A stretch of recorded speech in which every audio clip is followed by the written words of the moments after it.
माता लक्ष्मी कहती है, घर की यह 5 चीजें कभी दूसरों को नहीं देनी चाहिए। आज हम आपको मां लक्ष्मी की एक प्राचीन कथा सुनाने जा रहे हैं।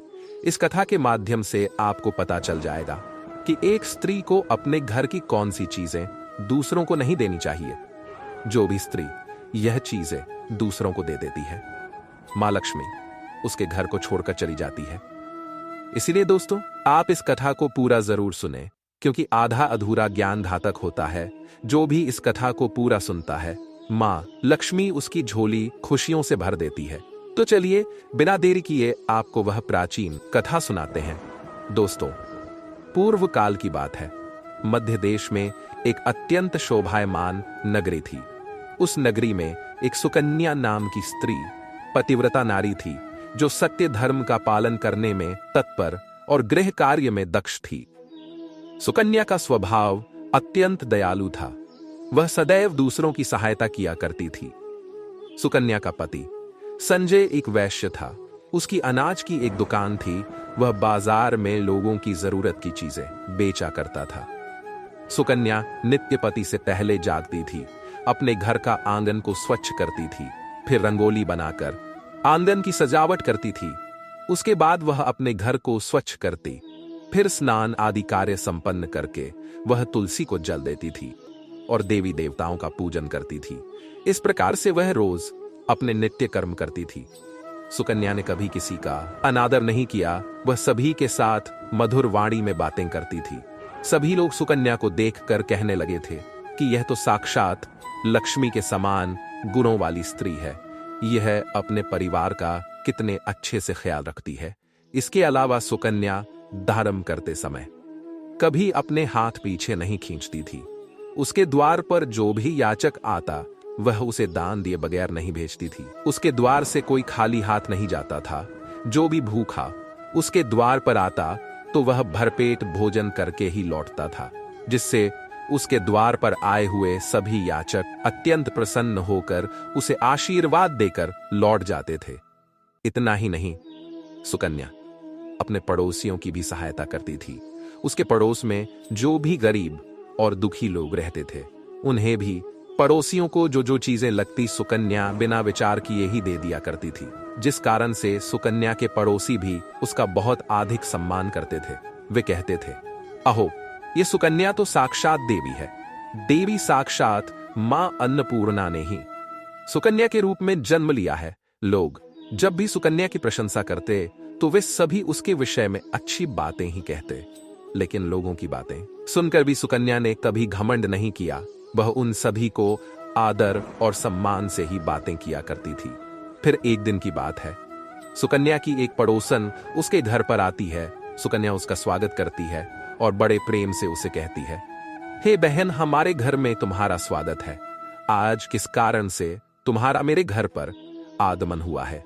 यदि कोई वस्तु चाहिए तो मुझसे मांग लो, मैं तुम्हारी अवश्य मदद करूंगी। सुकन्या की पड़ोसन कहती है, हे सुकन्या बहन, आज मेरे घर पर बहुत से रिश्तेदार आए हैं। उनके लिए मैं भोजन बना रही हूं। इसीलिए मैं तुम्हारे पास रोटी बनाने के लिए चकला, बेलन और तवा मांगने आई हूं। यदि तुम कुछ समय के लिए मुझे चकला, बेलन और तवा दे दोगी तो बड़ी कृपा होगी। मैं काम हो जाने के बाद तुम्हें जल्दी ही लौटा दूंगी। सुकन्या कहती है, हे बहन, इसमें क्या बड़ी बात है? अभी मुझे चकला बेलन की आवश्यकता नहीं है, इसीलिए तुम मेरा चकला, बेलन और तवा ले जा सकती हो। रुको, मैं अभी तुम्हें लाकर देती हूं। फिर सुकन्या रसोई घर में जाती है और रसोई घर से चकला, बेलन और तवा लाकर उस पड़ोसन को देती है। तब पड़ोसन कहती है, हे बहन, तुम्हारा बहुत बहुत धन्यवाद। आज तुमने काम सफल कर दिया। मैं अपने मेहमानों को भोजन कराकर तुम्हारा चकला, बेलन जल्दी से लौटा देती हूं। सुकन्या कहती है, हे बहन, चिंता की कोई बात नहीं है। जब तुम्हारा कार्य पूर्ण हो जाएगा, तब तुम मुझे लौटा देना। फिर वह पड़ोसन सुकन्या का चकला, बेलन और तवा लेकर चली जाती। अन्य एक स्त्री सुकन्या के घर पर आती है। सुकन्या पूछती है, पधारो बहन, आज तुम्हें मुझसे क्या काम है? संकोच ना करो और बताओ, तुम्हें मुझसे क्या चाहिए? मैं तुम्हारी मदद जरूर करूंगी। तब वह स्त्री कहती है, हे बहन, मेरे घर में बहुत गंदगी हो गई है और मेरे घर को साफ करने के लिए मेरे पास कुछ भी नहीं है। इसीलिए मैं तुम्हारे पास झाड़ू मांगने के लिए आई हूं। यदि तुम्हें कोई समस्या ना हो तो कृपा करके मुझे अपने घर की झाड़ू दे दो। मैं अपना घर साफ करके तुम्हें झाड़ू लौटा दूंगी। सुकन्या बिना विचार किए ही कहती है, हे बहन, बस झाड़ू ही तो है, इसमें क्या समस्या हो सकती है? तुम रुको, अभी मैं तुम्हें अपने घर की झाड़ू लाकर देती हूं। इतना कहकर सुकन्या घर के अंदर जाती है और झाड़ू लेकर आती है और उस स्त्री को दे देती है। वह स्त्री सुकन्या के घर की झाड़ू लेकर चली जाती है। फिर कुछ देर बाद अन्य एक स्त्री सुकन्या के घर पर आती है। सुकन्या उसका भी बड़े प्रेम से स्वागत करती है। सुकन्या कहती है, पधारो बहन, क्या बात है?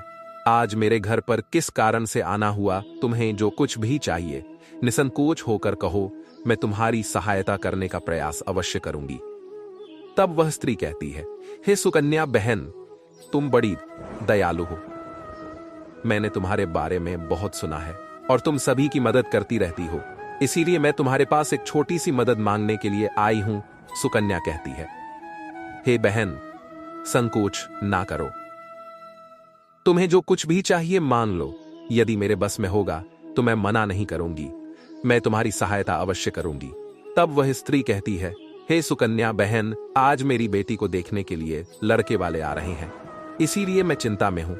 मेरे पास पहनने के लिए एक भी गहना नहीं है, तो मैं अपनी बेटी को क्या दूं?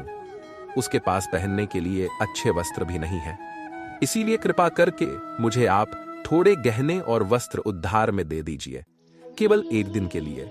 जब लड़के वाले देखकर चले जाएंगे तो मैं तुम्हारे गहने लौटा दूंगी। उस पड़ोसन की बात सुनकर सुकन्या कहती है, बस इसी बात, हे बहन, तुम चिंता मत करो, तुम्हारी पुत्री मेरी छोटी बहन के जैसी है, उसकी सहायता में अवश्य करूंगी। मैं अभी तुम्हें मेरे गहने और साड़ी देती हूं, जिसे पहनकर तुम्हारी पुत्री राजकुमारी लगेगी। फिर सुकन्या अंदर जाती है और उस पड़ोसन को दे देती है। वह पड़ोसन प्रसन्न होकर सुकन्या के गहने और साड़ी लेकर चली जाती है। फिर शाम हो जाती है और अन्य एक पड़ोसन सुकन्या के घर पर आती है। सुकन्या उसका भी बड़े प्रेम से स्वागत करती है और कहती है, पधारो बहन, आज किस कारण से मेरे घर पर आना हुआ बताओ, मैं तुम्हारी किस प्रकार से सहायता कर सकती हूँ?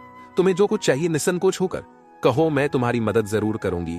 वह पड़ोसन कहती है, हे सुकन्या बहन, तुम बड़ी दयालु हो और तुम सभी की मदद करती हो, इसीलिए मैं तुम्हारे पास आई हूं। मेरा बच्चा भूखा है और उसे पिलाने के लिए दूध नहीं है, इसीलिए मैं तुम्हारे पास दूध मांगने के लिए आई थी। अगर थोड़ा सा दूध मिल जाता तो बड़ी कृपा होती। सुकन्या कहती है, अरे बहन, इसमें कौन सी बड़ी बात है, लो अभी तुम्हें दूध दे देती हूं। सुकन्या रसोई घर में जाती है और थोड़ा सा दूध लेकर आती है और उस पड़ोसन को दे देती है। वह पड़ोसन प्रसन्नता से उस दूध को लेकर चली जाती है। इस प्रकार से सुकन्या अपने सभी की मदद कर देती है और प्रसन्न होकर घर का काम करने में लग जाती है। फिर रात होते ही उसका पति घर पर लौट आता है। सुकन्या अपने पति को प्रणाम करती है और उसकी खूब सेवा करती है। रात को दोनों पति पत्नी आनंद से सो जाते हैं। फिर दूसरे दिन वे जागते हैं तो उन्हें एक बहुत ही बुरी खबर कानों पर पड़ती है। एक आदमी दौड़ते हुए सुकन्या के घर पर आता है और सुकन्या के पति से कहता है, हे भाई, कल रात को किसी ने आपकी दुकान लूट ली है, सारा माल गायब है। सुकन्या का पति एकदम से घबरा जाता है और दौड़ते हुए अपने दुकान पर जाता है तो देखता है उसका सारा माल किसी ने लूट लिया है। वह देखता है कि उसके दुकान में रखा हुआ सारा धन भी चोरी हो चुका है। वह दुखी और निराश होकर घर पर लौटता है और सुकन्या को सारी बात बताता है, जिसे सुनकर सुकन्या बहुत दुखी हो जाती है। सुकन्या कहती है, आप चिंता ना कीजिए जी, हमारे घर में अभी बहुत सारा रखा हुआ है, जिससे आप फिर से व्यापार शुरू कर सकते हैं। फिर सुकन्या अपने घर की तिजोरी में देखती है तो वह भी पूरी तरह खाली दिखाई देती है। उसके अंदर का भी सारा माल अब चोरी हो चुका था। यह देखकर सुकन्या बहुत दुखी हो जाती है। उसे समझ में नहीं आता कि यह कैसे हुआ। सुकन्या का पति उस पर बहुत क्रोधित हो जाता है और पूछता है, सुकन्या, सच सच बताओ, हमारे घर के अंदर सारा पैसा कहां गया? सुकन्या कहती है, हे मामी, मैं घर पर ही थी, सारा धन तिजोरी में ही था, किसने इसे चुरा लिया पता नहीं। कृपया आप शांत हो जाइए, हम कोई ना कोई उपाय जरूर ढूंढ लेंगे। सुकन्या का पति कहता है, यह जो तुम दूसरे लोगों को घर पर बुलाकर खिलाती हो, अनजान लोगों को घर में बुलाती हो, उसी का फल है। ये उन्हीं में से किसी ने हमारे घर पैसा चुरा लिया है। क्रोध में आकर सुकन्या का पति उसे भला बुरा कहता है। सुकन्या की सास भी उसे बहुत कोसती है और कहती है, तुम ही इन पड़ोसियों को घर की चीजें देती रहती हो, बिना सोचे किसी की भी मदद कर देती हो। उन्हीं में से किसी ने सारा पैसा चुरा लिया है। घर के सभी लोग सुकन्या को भला बुरा कहने लगते हैं।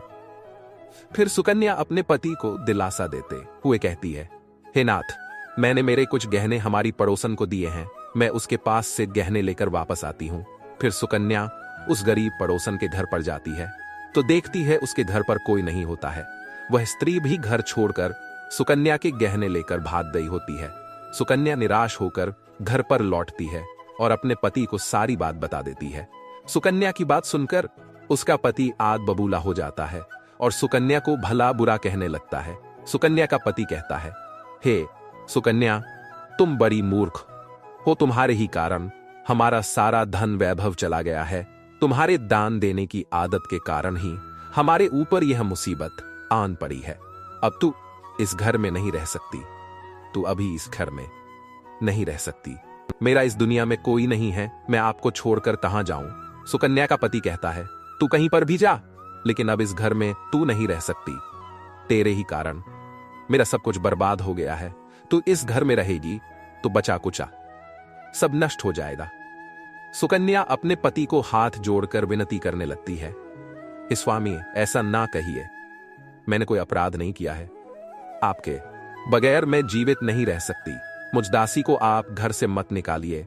लेकिन सुकन्या का पति उसकी एक नहीं सुनता है और उसे अपने घर से धक्के मारकर निकाल देता है और कहता है, अब तू इस घर से चली जा और लौटकर मत आना, चाहे तो किसी नदी में कूदकर अपनी जान दे दे, लेकिन अब तू इस घर में मेरे साथ नहीं रह सकती। फिर सुकन्या दुखी होकर रोते हुए अपने पति के घर को छोड़कर चली जाती है। चलते चलते सुकन्या माता लक्ष्मी के मंदिर में जाती है और मां लक्ष्मी से प्रार्थना करते हुए कहती है, हे मां, मैंने ऐसा कौन सा पाप किया है जो मेरी ऐसी दशा हुई है। हे मां लक्ष्मी, मैं तो नित्य आपकी पूजा करती थी, फिर भी आपने मेरा घर क्यों छोड़ा। फिर सुकन्या वहीं पर बैठकर सोचने लगती है, यदि मेरे पति मेरा स्वीकार नहीं करेंगे तो मैं जीवित रहकर क्या करूं। यदि मेरे ही कारण मेरे पति की दुर्दशा हुई है तो मुझे जीवित रहने का कोई अधिकार नहीं है। इतना सोचकर सुकन्या अपने प्राण देने के लिए नदी की तरफ जाने लगती है। नदी के पास जाकर सुकन्या माता लक्ष्मी से प्रार्थना करती है, हे मां लक्ष्मी, अब मैं अपने प्राण देने जा रही हूं। यदि मेरे द्वारा तुम्हारी पूजा में कोई कमी रह गई हो तो मुझे माफ करो। मैं अपने पति के बगैर जीवित नहीं रह सकती, इसीलिए अब मैं इस नदी में कूदकर अपने प्राण दे दूंगी। इतना कहकर सुकन्या नदी में कूदने ही वाली होती है कि साक्षात मां लक्ष्मी उस स्थान पर प्रकट हो जाती है। मां लक्ष्मी सुकन्या से कहती है, रुक जाओ सुकन्या, पुत्री, तुम यह क्या कर रही हो। सुकन्या आंखें खोलकर देखती है कि साक्षात मां लक्ष्मी उसके सामने खड़ी है। मां लक्ष्मी के दर्शन करके सुकन्या बहुत प्रसन्न हो जाती है और मां को बारंबार नमस्कार करते हुए कहती है, हे मां लक्ष्मी, मुझे क्षमा करो, मैं बहुत बड़ा पाप करने जा रही थी। देवी लक्ष्मी कहती है, हे सुकन्या, मनुष्य को स्वयं अपने प्राण नहीं लेने चाहिए, यह महापाप है। ईश्वर ने जो शरीर प्रदान किया है उसे ऐसे नष्ट नहीं करना चाहिए। सुकन्या कहती है, हे मां, मैं विवश हूं, मेरे पति ने मेरा त्याग किया है और स्त्री को अपने पति को छोड़कर नहीं रहना चाहिए। मैं अपने पति को छोड़कर जीवित नहीं रहना चाहिए, मैं अपने प्राण देने जा रही हूं। देवी लक्ष्मी कहती है, यह भी जानती हूं कि तुम्हारे पति ने तुम्हारा त्याग क्यों किया है, यह सब तुम्हारी ही भूल के कारण हुआ है। तुमने अनजाने में कुछ ऐसा चीजों का दान किया था जिस कारण से मुझे तुम्हारा घर छोड़कर जाना पड़ा। जो भी स्त्री अपने घर की इन चीजों को दूसरों को दे देती है, उनके घर में मेरा वास नहीं होता है।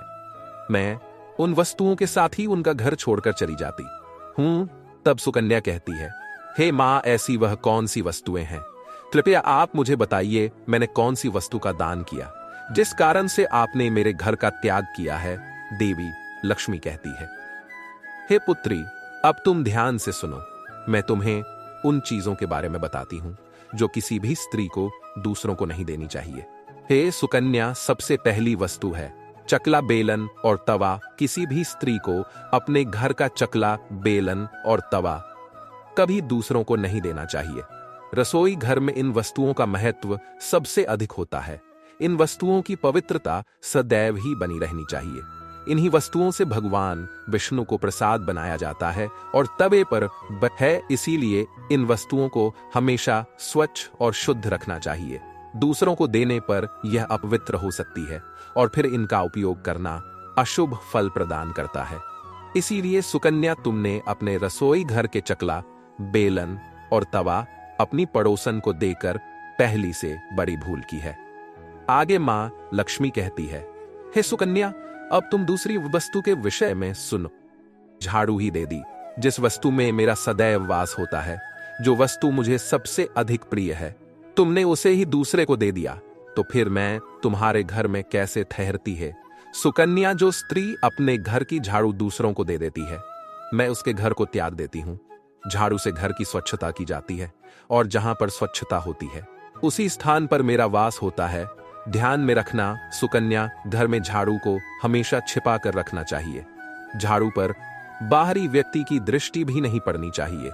झाड़ू एक अत्यंत पवित्र वस्तु है, इसे पैर नहीं लगाना चाहिए और इससे कभी विष्ठा आदि प्रकार की गंदगी साफ नहीं करनी चाहिए। मां लक्ष्मी कहती है, हे सुकन्या, अब तुम तीसरी वस्तु के विषय में सुनो, जो एक स्त्री को कभी दूसरों को नहीं देनी चाहिए। वह वस्तु है आभूषण। एक स्त्री को अपने आभूषण कभी अन्य महिला को नहीं देने चाहिए। मैं सदैव ही आभूषणों में वास करती हूं। स्त्री के 16 श्रृंगार में गहनों का बहुत अधिक महत्व होता है। एक विवाहित स्त्री को अपने आभूषण कभी अन्य स्त्री को पहनने के लिए नहीं देने चाहिए। जो स्त्री अपने आभूषण अन्य स्त्रियों को देती है, उसके जीवन में दुर्भाग्य आता है। हे सुकन्या, अब मैं तुम्हें चौथी वस्तु के विषय में बताती हूं। किसी भी मनुष्य को शाम हो जाने के बाद कभी सफेद रंग की वस्तुओं का दान नहीं करना चाहिए, किंतु तुमने शाम के समय दूध का दान किया था। शाम को दूध का दान करने से जीवन में दुर्भाग्य आता है। शाम को सफेद रंग की चीजें दान करने से मनुष्य के जीवन में अशुभ काल आता है। मां लक्ष्मी कहती है, हे सुकन्या, अब मैंने तुम्हें उन सभी वस्तुओं के बारे में बता दिया है जिनका कभी दान नहीं करना चाहिए। यह वस्तुएं कभी दूसरों को उधार में अथवा उपयोग के लिए नहीं देनी चाहिए। सुकन्या कहती है, हे मां लक्ष्मी, मुझसे बड़ी भूल हो गई। मैं इन बातों से अनजान थी। कृपया मुझे क्षमा करो और अब मुझे प्रायश्चित करने का उपाय बता। प्रायश्चित पहले ही कर लिया है, इसीलिए अब तुम अपने घर पर लौट जाओ। मैं तुम्हें तुम्हारा संपूर्ण वैभव और धन संपत्ति लौटा देती हूं। इतना कहकर मां लक्ष्मी उस स्थान से अंतर्ध्यान हो जाती है। फिर सुकन्या भी मां लक्ष्मी को धन्यवाद करती है और उस स्थान से घर की तरफ जाने लगती है। तभी उसका पति ढूंढते हुए उसी की तरफ जाने लगती है। वह सुकन्या के पास आकर उससे क्षमा मांगता है और कहता है, हे सुकन्या, मुझे माफ करो। मैंने तुम्हें बहुत भला बुरा कहा था। तुम तो साक्षात देवी के समान हो। मां लक्ष्मी की कृपा से हमें अपना सारा धन वैभव वापस मिल गया है।